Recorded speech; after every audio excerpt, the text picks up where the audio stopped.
Over the past week, two major Las Vegas casinos, MGM and Caesars Entertainment, were hit with ransomware attacks and data exfiltration attacks because, of course, any hacker that manages to penetrate your systems these days and deploy some ransomware is also going to try to steal your most sensitive data and then hold it hostage, get you to pay a ransom for it so that they won't publish it on the dark web for more nefarious people to use. But what's even crazier than these casinos getting hit in the first place, because I mean, you got to think casinos, they tend to have really top-notch security. What's crazier than this incident happening is how it happened. Good old social engineering done via a phone call that was made to the casino's help desk to get access to an employee's account.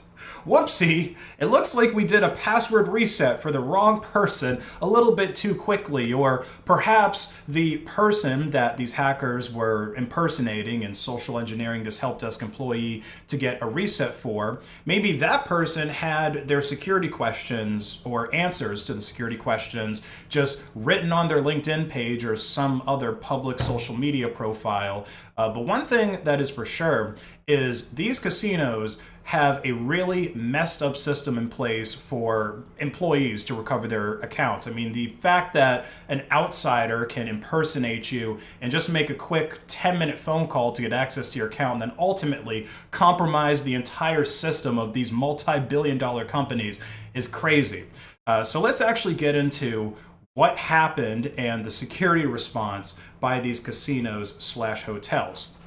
So the hacking group that claims responsibility is going by the name of Scattered Spider, but they have some other aliases such as UNC 3944, Scattered Swine, and Muddled Libra.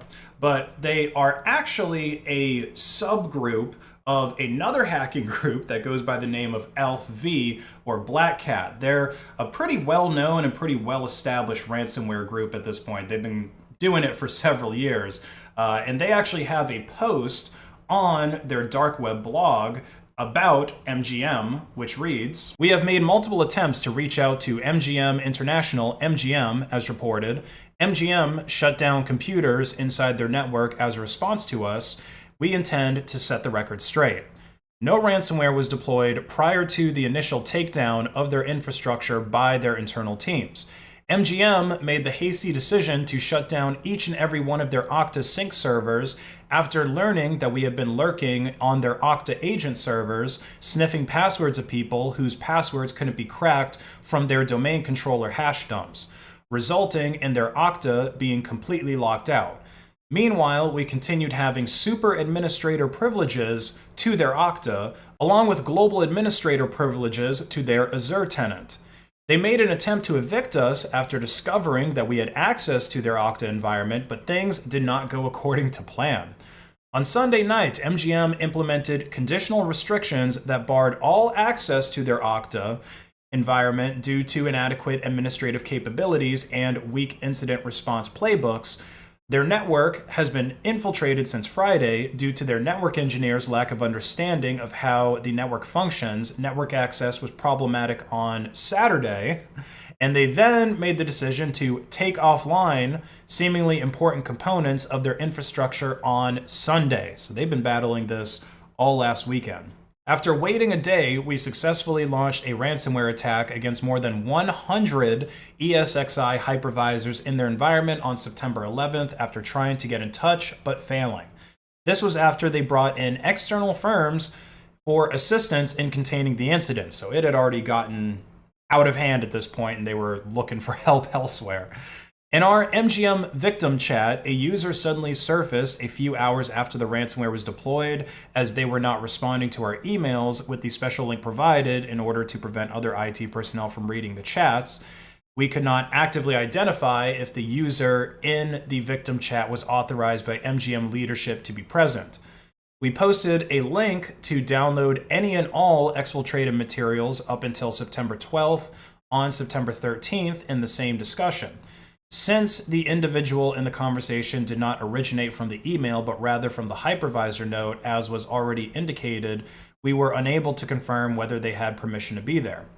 To guard against any unneeded data leaking, we added a password to the data link we provided them two passwords belonging to senior executives were combined to create the password. So they had plain text passwords of their senior executives to just give you an idea of how badly they pwned their entire cloud infrastructure, which was clearly hinted to them with asterisk on the bulk of the password characters that the authorized individuals would be able to view the files. The employee IDs were also provided for the two user identification purposes.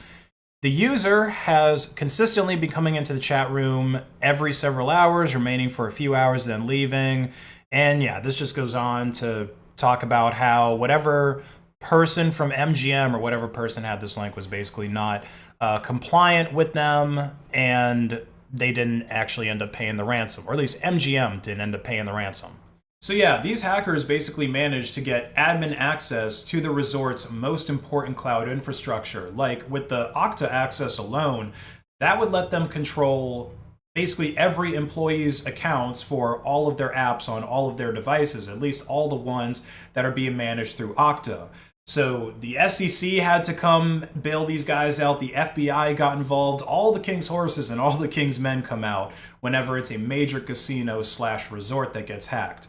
Now, MGM actually issued a statement on their website on September 12th saying that they were conducting an investigation and that they had to take down some systems to try and protect data. That's probably the ineffective action that the hackers were talking about on their blog post. Now, the end result for the customers, right, because people are going to these hotels, people are going to these casinos, and the end result of all these system takedowns was that MGM and Caesars had to take their slot machines down, they had to take their video poker machines and their ATMs offline, and the hotel staff had to fall back to using pen and paper. I mean, imagine the huge pay loss that these casinos were feeling. I mean, obviously the hotels, they had long lines out the door. People are getting frustrated because they have to wait longer to check into their rooms, and so the hotels are going to have to comp people on rooms or on room service and things like that to take care of the customers.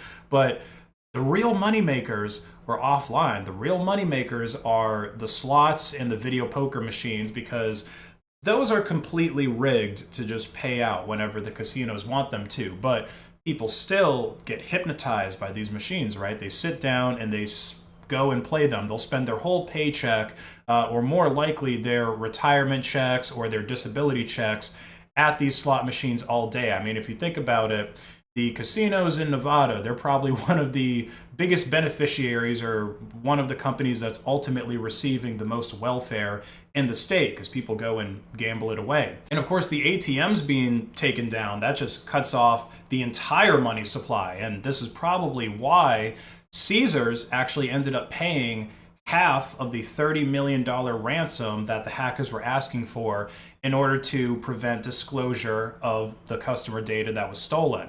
Now, in Caesars SEC 8K form filing, they mentioned that their loyalty program database was stolen along with other files that contains a lot of private customer information like driver's license numbers and or social security numbers for a significant number of members in that loyalty database. So if you or a loved one are a Caesars Entertainment loyalty member, you better start taking some actions to lock down and safeguard your accounts and your information, because hackers probably have your data. You see, the thing about these ransomware attacks, and when it comes to your files getting locked down, they always tell you not to pay the ransom. Okay, or if your data is stolen, they tell you not to pay that ransom, because you can't be 100% sure that the hackers are going to be honest, especially when the data is stolen. Okay, with ransomware, it's one thing. There's kind of it's a bit more time sensitive. So, if the hackers are going to screw you over, they have to do it within a day or within whatever the countdown is. But if they just steal your data, they could say, oh yeah, sure, I pinky promise I'm not going to sell your data. But then they could just have it on a hard drive somewhere. I mean, data, or hard drive space rather, is so cheap these days. I wouldn't be surprised if these hacker groups like this that are able to get $15 million payouts from Caesars are not investing some of that in hard drive space. Like, I wouldn't be surprised if these guys don't have hundreds or even thousands of terabytes of hard drive space for when they steal company's data, and when they say they delete it, they're probably just hoarding it for, when times get hard and they need to make some quick cash, and they just go ahead and sell a not necessarily new database, but it would still be a fresh database on the dark web, which they can get a whole lot of money for. Now, MGM does not appear to have paid any ransoms, which is probably why there's a post about them and not Caesars Entertainment on AlfV's site. And based on what the hackers wrote about them in the rest of their blog post, they seem pretty upset about not getting that ransom. We believe MGM will not agree to a deal with us. Simply observe their insider trading behavior. You believe that this company is concerned for your privacy and well-being while visiting one of their resorts? We are not sure about anyone else, but it is evident from this that no insiders have purchased any stock in the past 12 months, while 7 insiders have sold shares for a combined $33 million. This corporation is riddled with greed, incompetence, and corruption. We recognize that MGM is mistreating the hotel's customers and really regret that it has taken them 5 years to get their act together. Other lodging options, including casinos, are undoubtedly open and happy to assist you.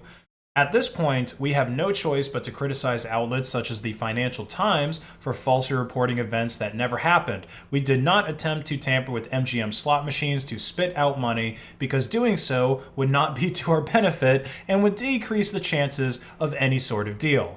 So we've got some pretty salty dark web hackers here who are in possession of MGM's private company data, as well as personal information, customer records, and things like that. So I'm pretty sure we're going to see a database of all of that information for sale on a dark web forum near you very soon. And good on the hackers for calling out that nonsense that some of these journalists at news publications are saying, where they say they're hacking the slot machines and getting them to spit out money onto the ground. I mean, that's like some Mr. Robot shit, okay? That doesn't happen in real life. And I hope that these casino resorts will learn better security practices as a result of this incident, because it's baffling how the game floor in a casino, the security there is like Fort Knox, but apparently their cloud infrastructure security has been a complete joke this whole time. And they probably will learn their lesson, because this incident has finally affected their bottom line. They had to take the slot machines offline, they had to take the video poker machines offline, the ATMs were offline. And it wasn't just affecting the gamblers. The people at the hotels were affected. They couldn't check in without going through a pen and paper system because their point of sale systems were down. Last weekend, apparently MGM had gotten downgraded to something like an Amish bed and breakfast because they didn't practice good OPSEC. Don't let the same thing happen to you. And if by some miracle your credit card isn't stolen by dark web hackers in this database breach, use it to buy yourself a Come and Find It shirt on base.when. And I also accept your favorite cryptocurrency if you don't want to use fiat. In fact, I give discounts store-wide to Monero users. So go ahead and check out my website, base.when today. Like and share to hack the algorithm. Follow me on Odyssey. Have a great rest of your day.